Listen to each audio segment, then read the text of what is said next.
Strategi Kognitif Modeling. Nah, di sini saya dan kawan-kawan berasal dari kelompok 3 yang terdiri dari saya sendiri yaitu Firan Tias, dan yang kedua yaitu ada Sriani, dan yang ketiga yaitu ada Basaria Sinaga, dan yang terakhir yaitu ada Naomi Gilin Tresia Panjaitan. Di sini saya ingin menjelaskan yang pertama, apa itu cognitive modeling. Yang harus kita ketahui, cognitive modeling merupakan sebuah prosedur dari seorang konselor yang menunjukkan kepada konseli tentang apa yang harus dikatakan pada dirinya sendiri atau pada saat melakukan sebuah tugas. Atau lebih mudah dipahami, seorang konselor itu memberikan contoh dan seorang konselor juga menjadi seorang model untuk konseli, atau seorang konselor memberikan contoh kepada konseli yang nantinya konseli mengikuti apa yang sudah diarahkan oleh konselor. Dan yang kedua, di sini saya ingin menjelaskan apa kegunaan cognitive modeling. Kegunaan cognitive modeling itu digunakan sebagai sebuah strategi terapi untuk membantu individu atau konseli memperoleh respon perubahan perilakunya. Saya akan menjelaskan bagian prosedur cognitive modeling. Nah, prosedur cognitive modeling menurut para penelitian pemodelan kognitif dan self-instructual training memiliki 5 langkah. Nah, yang pertama, konselor bertindak sebagai model atau bisa menggunakan model simbolis. Nah, dan langkah pertama melaksanakan tugas sambil berbicara pada diri sendiri secara keras atau lantang. Nah, yang kedua, konseli melaksanakan tugas yang sama seperti yang diharapkan oleh konselor, sambil konselor memberikan perintah secara jelas dan lantang. Dan yang ketiga, konseli diperintahkan untuk melaksanakan tugas yang sama kembali sambil menginstruksikan diri sendiri dengan keras atau lantang. Dan yang keempat, konseli membisikkan perintah-perintah tersebut pada dirinya sendiri sambil melaksanakan tugasnya. Nah, yang kelima, akhirnya konseli melaksanakan tugasnya sambil memerintah diri sendiri secara tersembunyi atau covertly dalam hati. Nah, perlu diketahui juga bahwa dalam pemodelan kognitif ini tergambar dalam langkah 1, sedangkan langkah 2 sampai langkah 5 merupakan latihan untuk konseli pada self-verbalization atau bisik diri. Nah, sambil melaksanakan tugasnya atau tingkah lakunya.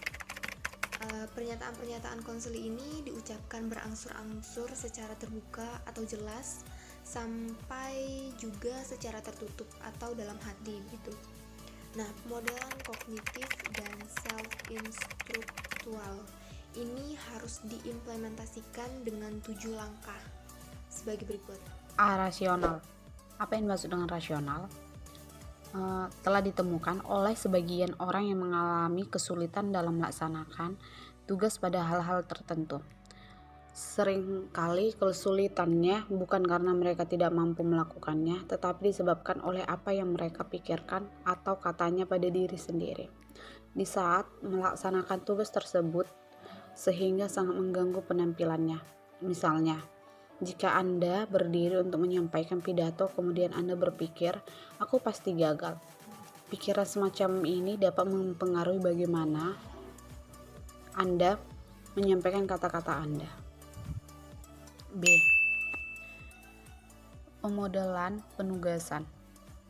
Pertama-tama, konselor memerintah konseli untuk mendengarkan apa yang dikonselor kepada dirinya pada saat melakukan tugas. Kemudian, pada waktu melakukan tugas itu sambil berbicara secara keras atau lantang. C. Bimbingan secara terbuka dari konselor. Setelah konselor memperagakan verbalisasinya, konseli diminta untuk melakukan atau seperti yang diperaga konselor. Sementara itu, konselor sambil melatihnya. Di sini konselor dalam melatih konseli dengan menggunakan kata-kata kamu sebagai penggantinya. Contohnya, Apa yang kamu harus hati-hati? D. Bimbingan secara terbuka dari konseli sendiri. Konselor selanjutnya memerintahkan konseli untuk melaksanakan tugas sambil membina diri sendiri dengan suara yang keras atau lantang. Tujuan dari langkah ini adalah untuk memberikan latihan kepada konseli jenis self-talk yang akan memperkuat perhatian terhadap tuntutan tugas dan akan meminimalkan gangguan dari luar. E. Bimbingan pada diri sendiri secara terbuka. Selanjutnya, konseli melakukan tugas sambil berbisik dengan menggunakan bibir. Pemodelan kognitif pada bagian ini diberikan sebagai langkah pertengahan antara menjadikan konseli mengungkapkan kata-katanya sampai konseli mengungkapkannya tanpa kata-kata. F. Bimbingan pada diri sendiri secara tertutup.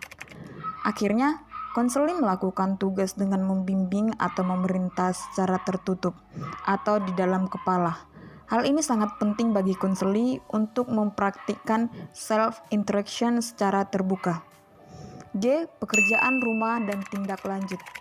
Konselor hendaknya menyuruh konseli untuk menggunakan verbalisasi tertutup pada saat melakukan tindakan yang dia inginkan di luar hubungan konseli.